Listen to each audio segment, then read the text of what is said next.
sekarang narasumber yang ketiga, ibu kita, Ibu Lili Wijaya, AMD Perkes, SKMMM.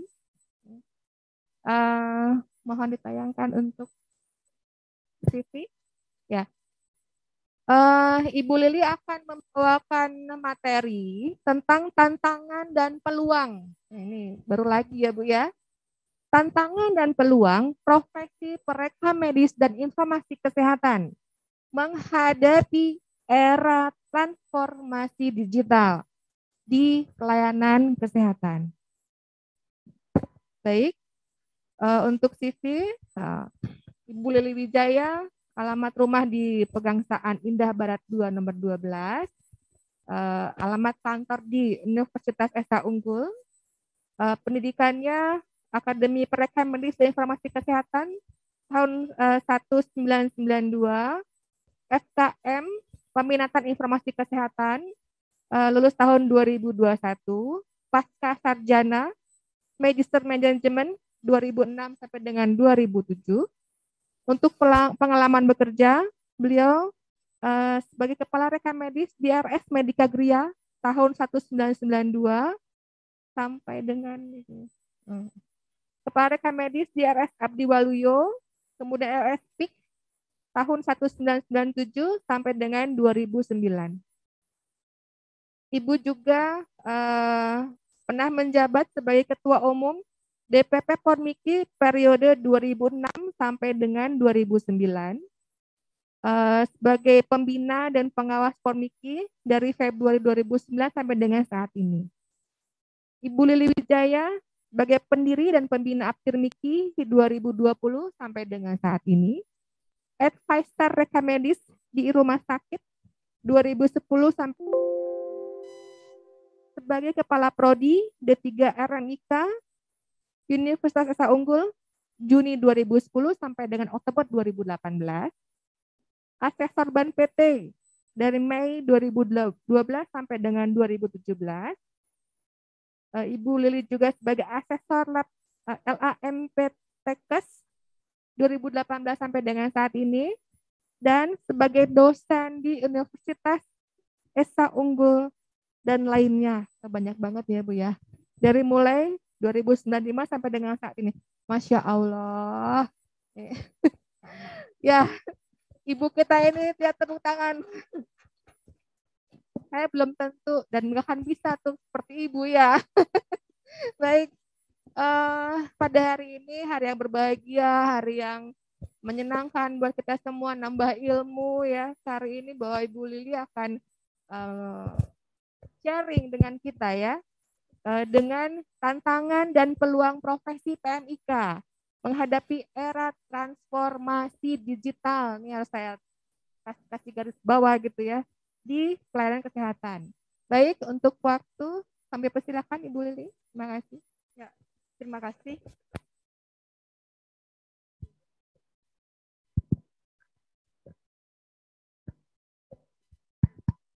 Ya, terima kasih untuk moderator.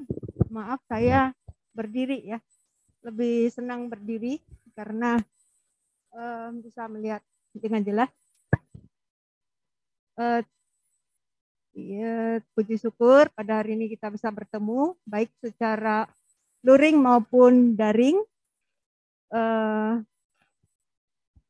Pada kesempatan ini kita akan melihat dan meninjau kembali bagaimana peluang kita ya, apa tantangan kita dalam menghadapi transformasi digital di pelayanan kesehatan. Oke, slide.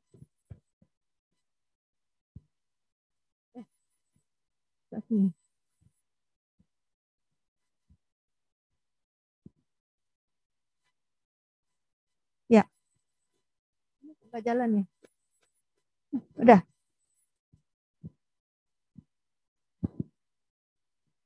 Ya, kita melihat apa yang dimaksud dengan transformasi digital rekam medis.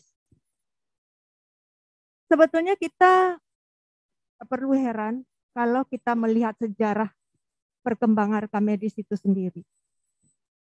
Sebagai bukti sejarah yang tertua itu 25.000 sebelum Masehi, rekam medis kita itu berbentuk apa?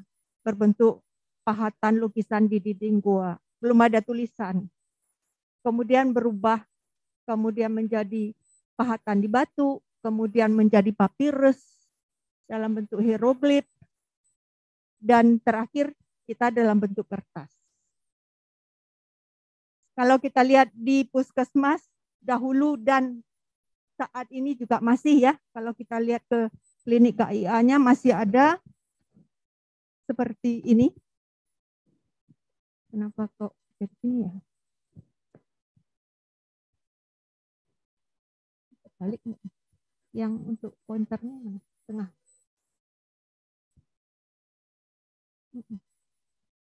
Ya, manual aja deh. Oh, pakai ini ya. Kembali ke yang di atas. Nah, kita lihat sampai saat ini, masih tahun lalu saya ke puskesmas masih melihat rekam medis dalam bentuk satu karton ya, yang pada gambar sebelah kiri tengah. Masih seperti. Dan sekarang kita masih 80% rumah sakit masih menggunakan kertas. Tadi dari presentasi Pak Agus yang pertama dikatakan hanya 126 rumah sakit di 2.980 yang sudah rekam medis elektronik. Berarti apa? Rekam medis kita masih dalam bentuk map ya, kertas yang paling bawah itu. Itu apa yang kita maksud dengan terminal dengan transformasi itu? Kita melakukan perubahan bentuk, ya, perubahan bentuk dari kertas menuju ke elektronik digital. Kenapa? Tadi sudah dijelaskan bahwa kalau rekam medis tidak maju ke arah elektronik, maka ditinggal. Ya. Sekarang akan keluar peraturan apakah akan melanjutkan rekam medis elektronik atau tidak. Pilihannya wajib rekam medis elektronik. Kalau tidak bisa baru kertas. Ya, jangan kertas sekarang kemudian baru elektronik, terbalik. Kalau dulu seperti itu. Nah, sekarang kita tidak bisa karena seluruhnya data dari seluruh pelayanan kesehatan berpusat pada rekam medis elektronik itu. Nah, sekarang istilah yang kita pakai rekam medis elektronik atau rekam kesehatan elektronik. Selagi peraturan kita di dalam Permenkes, di dalam undang-undang masih menyebut rekam medis, maka suka tidak suka, mau tidak mau kita harus menyebutnya dengan rekam medis. Walaupun sebetulnya isinya rekam kesehatan. Ya, harusnya health record. Karena ada data promotif, preventif, kuratif, dan rehabilitatif. Kalau kita menyebut hanya rekam medis, ya itu hanya data kuratif saja. Nah, itulah istilah-istilah yang sebetulnya sebetulnya lebih tepatnya dikatakan rekam kesehatan. Namun kalau kita lihat di sini, istilah itu rekam medis elektronik itu dipakai juga sebagai rekam medis yang menggunakan digital. Tetapi rekam medis kesehatan elektronik itu sudah umum dipakai kalau di Amerika ya, di IOM itu semuanya menggunakan istilah rekam medis elektronik. Nah, berikutnya.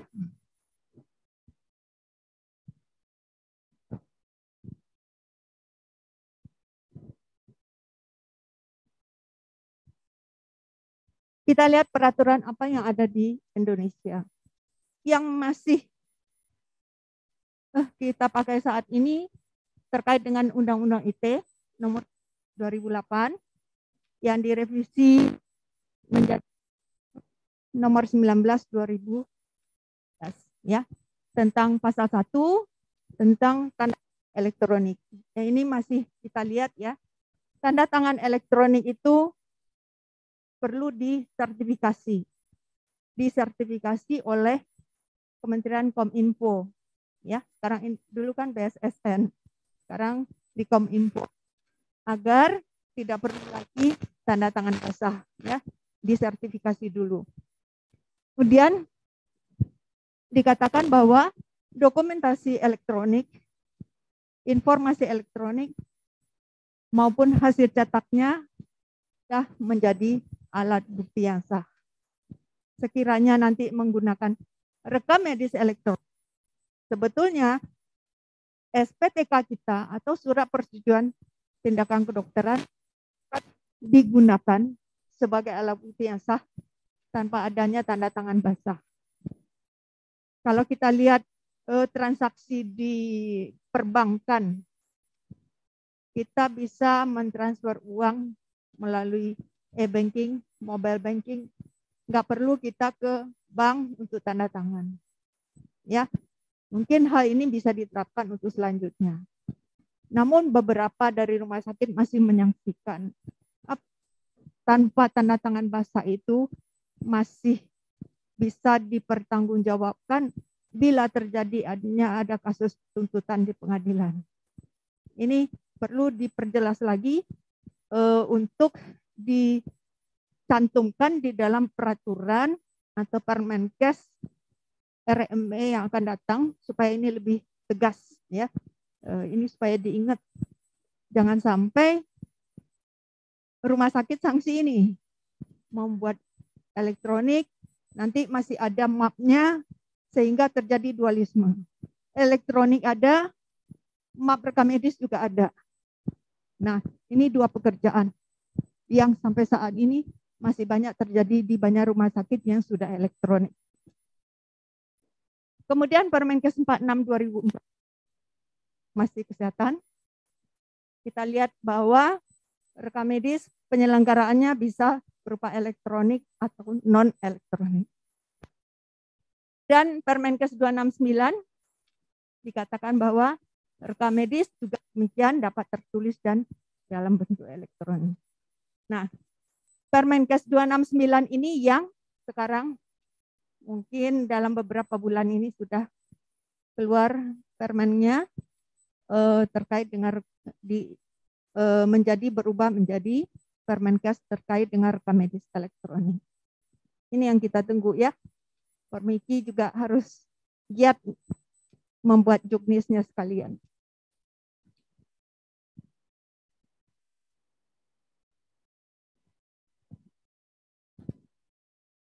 Dari strategi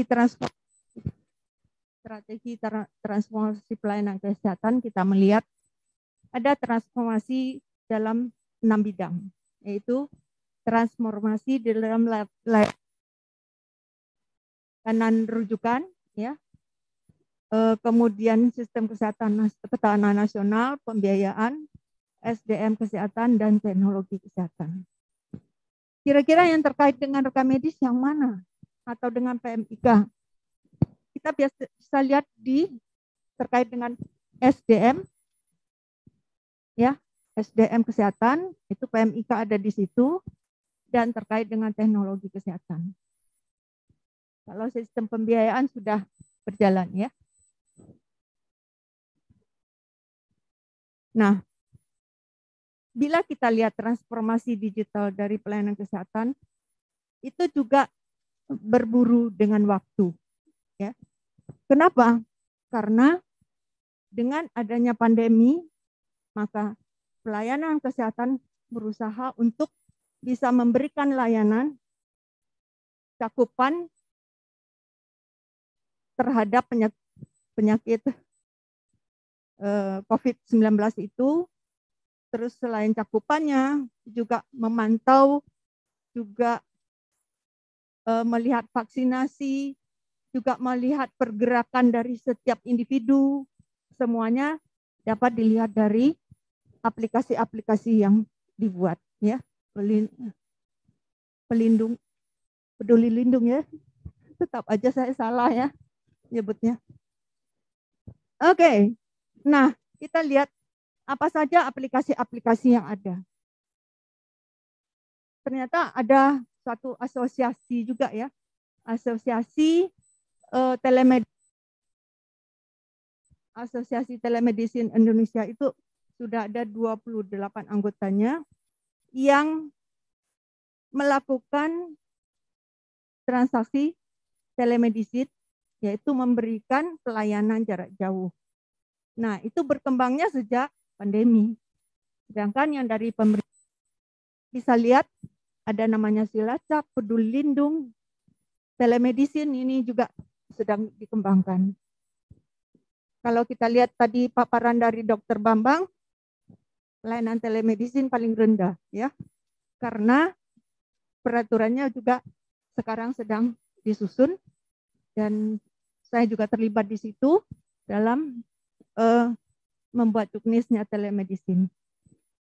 Kemudian sistem manajemen vaksinasi end-to-end dan kemudian big data. Nah, dari pelayanan kesehatan itu semuanya ya, boleh dikatakan berbasis integrated electronic health record. Kalau rekam kesehatan elektroniknya tidak disiapkan, maka sistem big data itu datanya apa saja. Tidak bisa mencakup seluruh pelayanan kesehatan. Nah, karena itulah diwajibkan seluruh rumah sakit wajib membuat rekam medis elektronik. Nah, apa permasalahan di dalam SDM kesehatan? Kita melihat data, ya, data dari hasil riset tenaga kesehatan 2017. Dikatakan rumah sakit itu kekurangan SDM itu 56,6%. Dan SDM yang sudah mencukup itu 38,9%. Itu seluruh tenaga kesehatan. Bagaimana dengan tenaga rekam medis? Kita menghitungnya dari mana? Ya.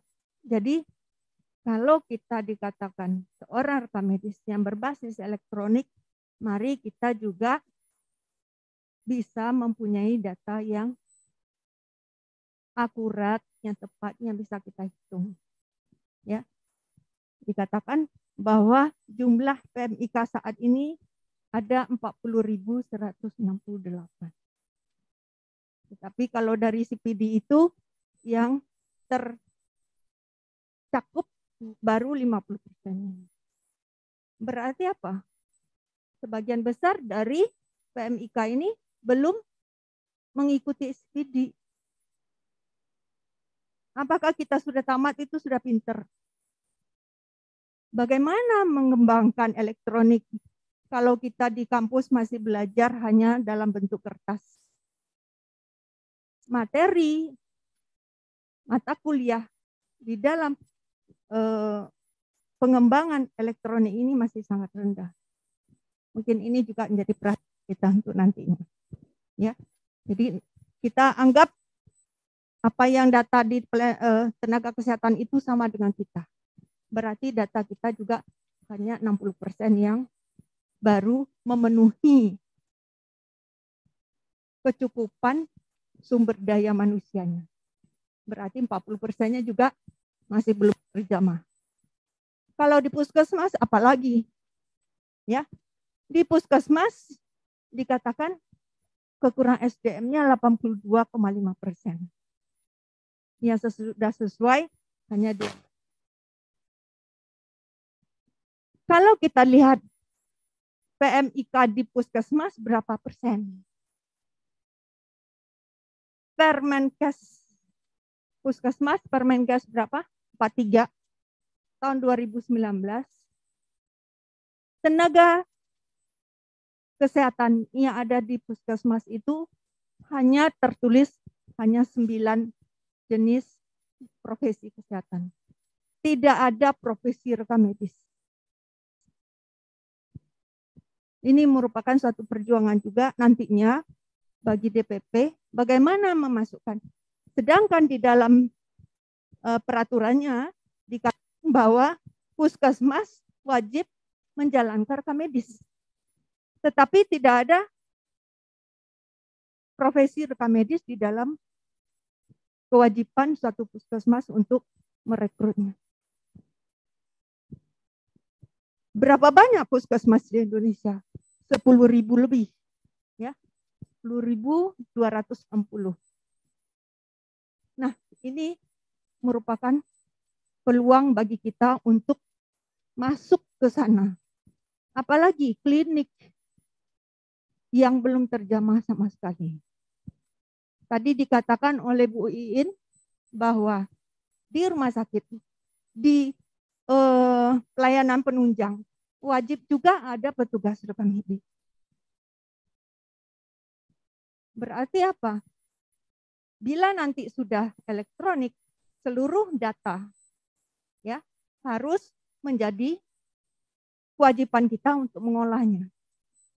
Jangan kita hanya mengumpulkan data doang. Mari ditingkatkan untuk melakukan analisis.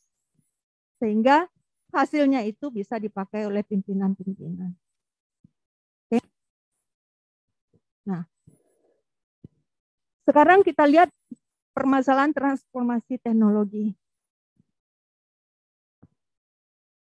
Di dalam strategi transformasi dikatakan bahwa perlunya integrasi dan pengembangan data kesehatan, integrasi dan pengembangan aplikasi, pengembangan ekosistem teknologi kesehatan, perluasan teknologi telemedicine, produksi inovasi teknologi kesehatan, dan riset bioteknologi. Nah, apa yang diharapkan outputnya? Adanya kebijakan-kebijakan kesehatan berbasis data yang akurat, mutakhir, efisiensi pelayanan, dan menciptakan kolaborasi. Kalau kita lihat teknologi telemedicine, itu belum ada terjamah di dalam peraturan. Ya, jadi kegiatan dari rumah sakit saat ini sudah ada satu pelayanan baru yang selama ini belum dikembangkan. Baru berkembang sesudah pandemi, yaitu pelayanan telekesehatan. Mengapa di Indonesia itu berkembang 28 dari pelayanan kesehatan telemedicine? Ada Halodoc, Halodokter, banyak lagi, ya. Itu semua sangat berkembang dan sangat diminati oleh masyarakat Indonesia yang ada gejala pandemi dan segalanya, bertanya, berkonsultasi. Nah, ini yang sekarang sedang dikembangkan, walaupun Permenkesnya sudah lama ada, cuma belum dimanfaatkan. Nah, kalau kita lihat roadmap dari transformasi teknologi kesehatan, dikatakan bahwa rekam kesehatan elektronik terintegrasi itu sudah siap, ya, tahun 2021. Semoga aja nih roadmap ini bisa terlaksana untuk berikutnya, ya. Tahun 2022 big datanya sudah terintegrasi dan tahun 2023 sudah terimplementasi sistem analisis kesehatan, dan 2024 perluasan dari implementasi itu sehingga 100% Vaseankes dapat memiliki sistem yang terintegrasi. Tadi dijelaskan oleh Pak Agus, ya, adanya satu SL7 FHIR. Itulah yang menghubungi antara satu sistem dengan sistem lainnya yang tidak sama bahasa komputernya, ya. Sudah ada satu alat atau program yang bisa mengintegrasikan seluruh sistem. Itu yang akan dipakai, ya, SL7 FHIR. Berikut. Nah, jadi tantangannya apa yang kita lihat? Pelayanan kesehatan itu belum merata. Kalau kita pergi ke Indonesia bagian timur, memang banyak fasilitasnya kurang, terutama jaringan internet, ya. Nah, ini juga tentu perkembangan itu tidak bisa hanya Kementerian Kesehatan. Perlu koordinasi dengan Kominfo yang memperluas ya jaringan internet agar seluruh pelayanan kesehatan yang ada dapat menyelenggarakan transformasi digital ini. Tanpa adanya internet percuma saja. Programnya semua ada, tapi tidak ada jaringan. Toh tidak bisa jalan juga.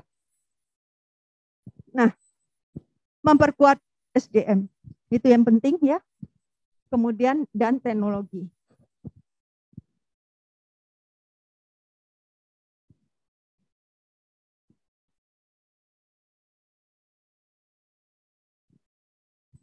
Dan kalau kita lihat pada tantangan yang kita adakan tadi, yang kita lihat dari awal adalah tentang sumber daya manusia.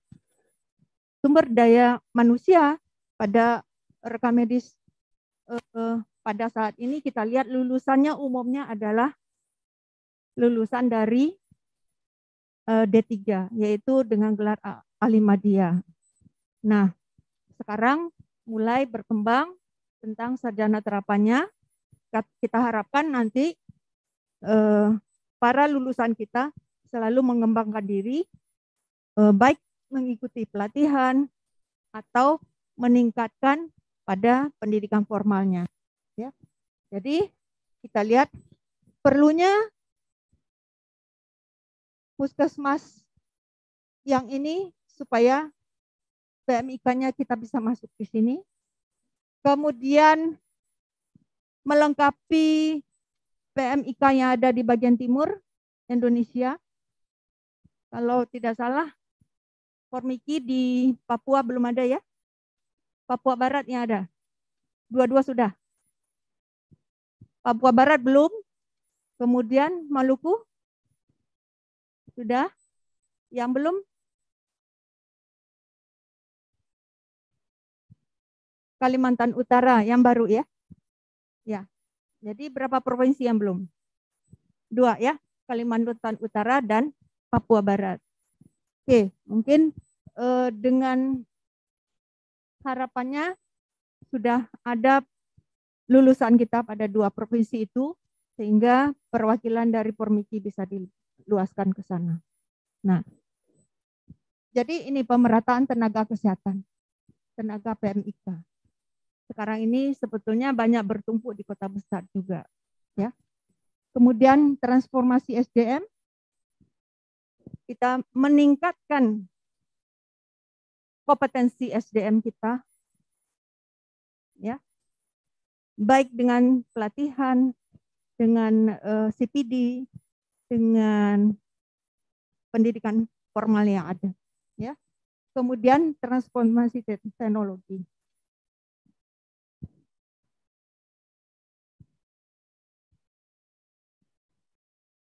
Jadi yang kita lihat di sini adalah kebijakan ya. Tantangannya apa?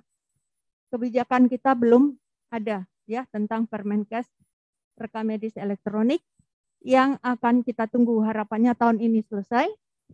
Kemudian juga dukungan dari Kominfo dengan jaringan-jaringan internetnya yang bisa meluas ke seluruh wilayah Indonesia. Kemudian juga ada dukungan dari tim ahli dan Formiki di dalam membantu penyelesaian peraturan-peraturan dan juknis terkait dengan rekam medis elektronik.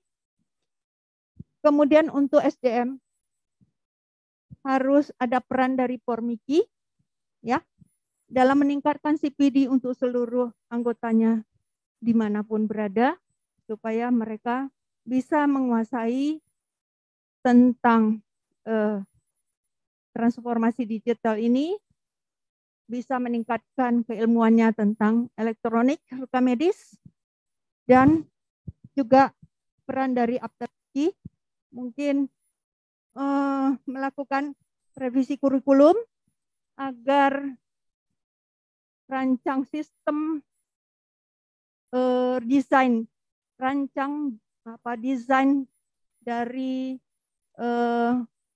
elektronik rekam medis yang perlu dilakukan dan bekerja sama dengan IT yang membuatnya ya. Jadi kita mendesain dan IT bisa membuatnya. Dan itu sepertinya belum tersentuh, ya. Kemudian juga fasilitas kesehatan itu sendiri. Fasilitas kesehatan jarang yang memberi kesempatan kepada PMIK untuk mengikuti pelatihan, seminar, ataupun CPD. Nah, harapannya juga memberikan peluang agar setiap tahun setiap PMIK itu mempunyai kesempatan, ya. Misalnya PMIK-nya ada 20 orang, nanti dikasih hanya 5 orang, yang 15 gimana? Tentu harus bayar sendiri, ya. Ini yang perlu kita himbau supaya Paskes juga memberikan kontribusi di dalam peningkatan kompetensi PMIK. Nah, PMIK ini sendiri juga demikian. Mindsetnya perlu dirubah, ya. Jangan hanya melakukan pekerjaan rutin tanpa ingin menyentuh di bidang elektronik. Kalau kita lihat, kalau sudah mulai komputernya hang, langsung telepon IT, tolong dong. Bagaimana kita ingin berkembang kalau kita sedikit pun tidak ingin belajar di bidang elektronik tersebut. Nah, ya, supaya kita juga merubah persepsi kita. Kemudian juga antisipasi di bidang perkembangan teknologi itu sendiri. Ya, kita harus mengikuti. Ya. Terus terang saya mengajar dulunya hanya memakai papan tulis, ya. Kemudian pakai slide, apa sih namanya itu, OHP. Terus harus sekarang membuat materi. Kemudian sekarang masuk ke e-learning. Ya mau tidak mau kita berusaha untuk buat soal mulai tes sampai belajar dengan dosen-dosen yang muda dilakukan, ya, supaya kita bisa juga melakukannya, perubahan-perubahan yang terjadi, jangan sampai ketinggalan. Nah, jadi transformasi digital itu kita melihat bahwa aplikasi yang ada di pemerintah itu ada lebih 400. Tidak ada yang terintegrasi satu dengan yang lain. Ini yang sedang diproyekkan strategi transformasi digital, ya. Masih ada 80% data dalam bentuk manual. Bagaimana mau diintegrasi? Ya, terpencar-pencar, yang duplikasi. Saya masih ingat kalau membuat laporan ke Dinkes 10 tahun yang lalu, 20 tahun yang lalu, dikirim dari tingkat yang paling bawah sampai atas. Ada yang seperti itu, ke Sudin, ke Dinkes, ke provinsi, sampai ke PPSDM yang di pusat.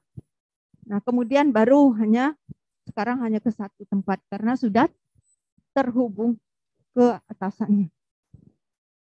Kemudian sesudah terintegrasi ada interoperabilitas.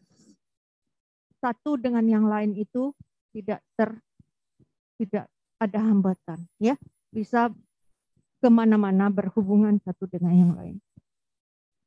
Kemudian juga jangan lupa dengan terintegrasinya banyak data ini, privacy, keamanan, kerahasiaan data itu juga perlu diperhatikan.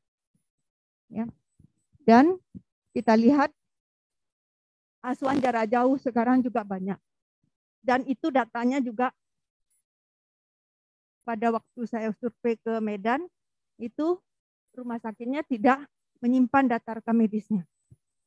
Ya, ada telemedicine antara radiologi dengan rumah sakit di atasnya. Hasilnya masih di radiologi. Tidak dimasukkan ke dalam rekam medis pasien. Itu kan merupakan bagian dari rekam medis. Jadi perlu diingat, sekarang banyak sekali rumah sakit melakukan continuum of care atau perawatan sesudah pelayanan rawat inap. Pasiennya masih lakukan konsultasi dan itu rekam medisnya disimpan. Ya, jangan mentang-mentang melalui WA, dikirim melalui WA hasil lab dari pasien ke rumah sakit. Sesudah dibaca dokternya, ya udah kasih resep ini. Bagaimana data yang di dalam WA itu? Kan wajibnya masuk ke dalam rekam medis.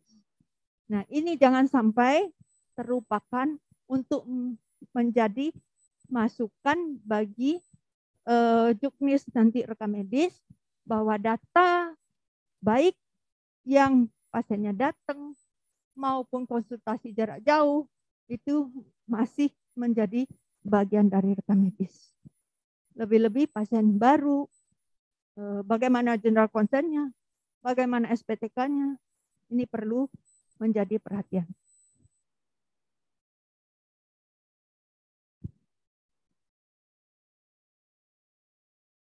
Nah, untuk Permiki mungkin kita perlu lihat bahwa 50% yang tercakup dalam CPD itu agar dilanjutkan, ya,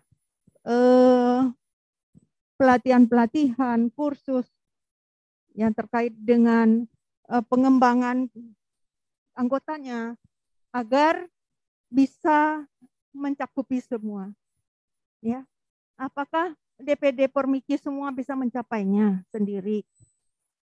Ya, saya merasa bahwa peningkatan pengembangan ilmu pengetahuan tidak hanya boleh oleh DPD, silakan profesi misalnya Permiki atau misalnya Persi atau yang lainnya yang terkait dengan rekam medis, kembangkanlah, bekerja sama sehingga pengembangan ilmu itu bisa lebih luas dan lebih cepat.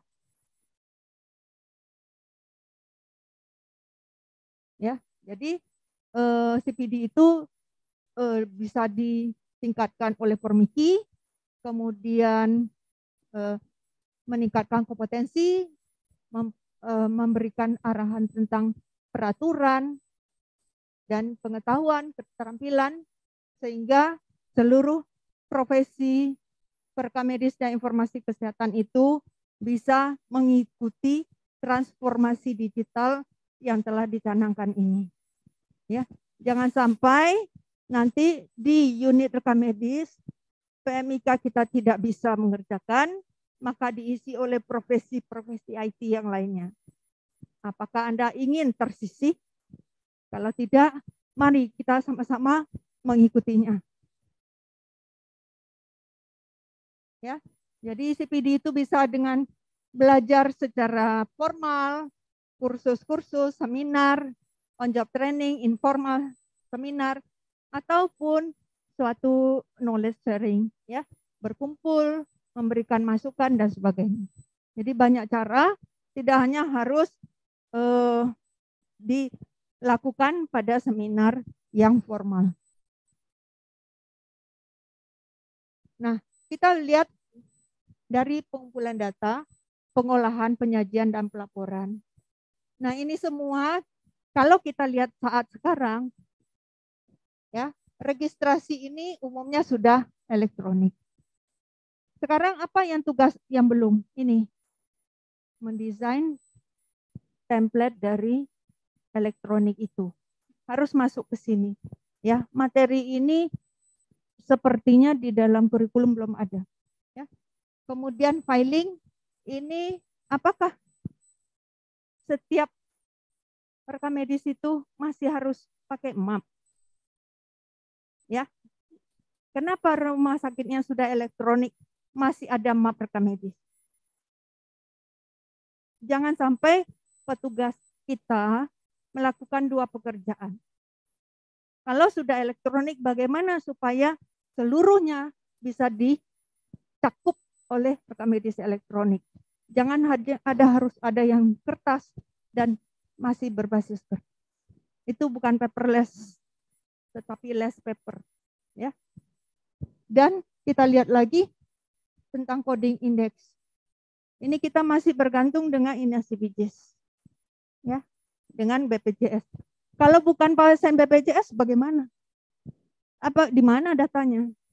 Akhirnya tidak termasuk, sehingga datanya nggak benar.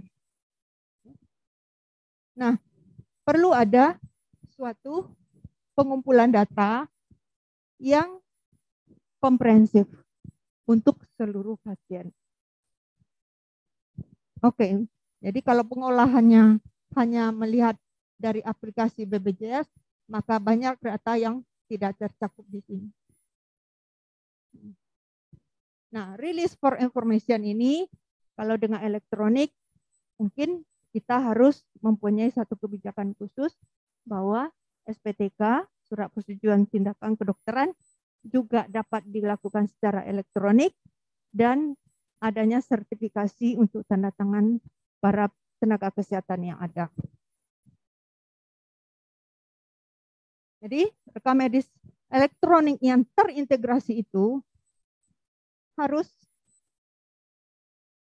ya bentar, mudah diakses ya oleh orang yang berwenang dengan adanya suatu password, kemudian berkesinambungan, bisa terintegrasi antara satu pelayanan kesehatan dengan pelayanan kesehatan lainnya. Misalnya saya berobat di satu rumah sakit, kemudian berobat di rumah sakit lain, data saya itu bisa disatuin ya dengan adanya integrasi data. Real time, langsung masuk. Kalau Anda lihat di Peduli Lindung, Anda sudah PCR, selesai datanya hasilnya keluar, langsung masuk ke Peduli Lindung. Harapannya juga begitu dengan rekam medis ini. Ya, berkualitas, ada standarisasi, datanya terintegrasi, tidak lupa ini. Privasi, keamanan, dan kerahasiaan.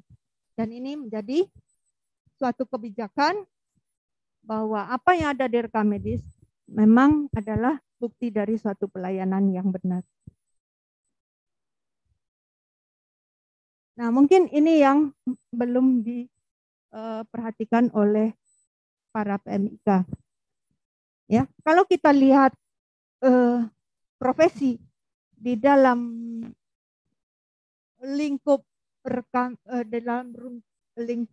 medis dan MIK, maka profesi kita banyak bidang, ya. Sebagai analisis data, sebagai pemberi pelayanan langsung kepada pasien, tentang kualitas data, tentang manajemen, ya, kemudian tentang risiko dan privasi yang ada yang saat ini. Dan kita lupa ini, ya, di bidang informatika. Dalam informatika ini ada 4 peran yang perlu kita lihat. Perannya apa itu? Yang sampai sekarang kita belum satu pun mengikuti ini sepertinya, ya. 4 peran itu ini. 1 sebagai clinical data spesialis, spesialis data klinis. Kalau kita lihat dari AHIMA, tingkatnya bisa sarjana terapan atau S1, yaitu mengabstraksikan informasi kesehatan pasien dari berbagai sumber untuk tujuan penelitian, yaitu mengambil, ya, sebetulnya tidak hanya untuk penelitian, untuk keperluan apapun bisa dikumpulkan kalau data rekam medis itu sudah terintegrasi. Yang kedua, spesialis informatika kesehatan. Ya, ini mungkin perlu meningkatkan lagi keilmuannya di bidang S2. Spesialis dari informasi kesehatan yang bertanggung jawab atas desain dan penggunaan teknologi informatika dalam mendukung semua bidang pemberian asuransi kesehatan. Ya, jadi mendesain apa yang akan kita buat dalam rekam medis elektronik. Sesudah didesain, berikanlah kepada IT untuk membuat programnya. Nah, ini belum terjamah, ya. Pengembang data klinis. Ini bisa S1, bisa S2, tetapi ini terintegrasi, ya, terregister. Atau kita sekarang semuanya sudah mempunyai surat izin kerja, ya, STR. Ya, mendukung data mining, membuat laporan, operasional rekam medis elektronik, aplikasi merancang infrastruktur teknis. Ya, ini dalam merancang kita belum ada. Dan juga sebagai analis sistem klinis. Mengelola aplikasi, bekerja dengan vendor, dengan teknologi, dengan IT, untuk mengkoordinasi pemasangan perangkat keras, memelihara, mengawasi perubahan, koreksi, peningkatan sistem klinis. Nah, pengembangan dari profesi kita arahnya tentu ke arah di sini. Ya, mari kita untuk merancang agar kita tidak hanya berfokus pada rekam medis berbasis kertas. Mari melangkah lebih jauh. Kita tidak bisa hanya berjalan di tempat. Kalau bisa kita berlari agar bisa mensejajarkan dengan profesi lain dalam meningkatkan transformasi digital pelayanan kesehatan ini. Mungkin dari saya seperti itu, mungkin ini peluang-peluang ya, atau opportunity apa yang akan kita dapatkan dalam tahun ini, yaitu kita akan mendapatkan Permenkes, paling tidak ini ya, dengan terlaksananya roadmap dari tadi, dari transformasi digital, keluarnya Permenkes RME, keluarnya Juknis RME yang bisa menjadi pedoman bagi seluruh anggota kita untuk bekerja. Kemudian berlanjutnya program studi oleh Permiki, adanya revisi kurikulum nasional oleh Aktormiki, mungkin ini penting juga, ini masuk syarat ya kepada Aktormiki. Kemudian juga program studi, ya program studi yang hanya D3 agar meningkatkannya ke sarjana terapan atau yang lainnya. Karena tidak mungkin D3 itu akan menguasai lebih lanjut dan mensejajarkan profesi kita dengan profesi lain kalau kita masih dalam leveling D3. Untuk mindset ya, untuk para PMIK nih, jangan merasa sudah lulus sudah cukup. Ya, lanjutkan terus untuk meningkatkan dan bisa mampu untuk bekerja di dalam rekam medis elektronik, di dalam profesional kita nanti ini. Ya, lanjutkan di bidang IT ya. Kemudian antisipasi kita adalah bahwa fasilitas kesehatan harus mendukung juga peningkatan elektronik SIM RS-nya, pengembangan layanan, pengembangan teknologi, dan memberi kesempatan kepada PMK untuk lebih meningkatkan pengetahuan dan pelatihan yang ada. Itu yang dapat saya berikan pada hari ini. Semoga bermanfaat bagi kita semua. Terima kasih. Mohon maaf bila ada hal yang tidak berkenan. Saya kembali ke moderator. Baik, alhamdulillah, rabbil alamin. Aplaus dulu ya. Walaupun secara virtual. Baik, terima kasih Bu Lili Wijaya sudah menyampaikan dengan sangat jelas sekali bagaimana kita sebagai PMIK harus ya, udah bukan harus, udah wajib ya Bu ya. Ya, wajib. Wajib meningkatkan kompetensi, wajib menambah keilmuan yang berbasis teknologi. Sudah harus menuju digitalisasi kan ya. Ya, jadi ini peluang dan tantangan, betul ya Bu? Betul. Kita nggak boleh berkecil hati ya Bu ya. Iya, tidak boleh. Tapi ya, kita harus semangat terus. Harus. Ya, baik.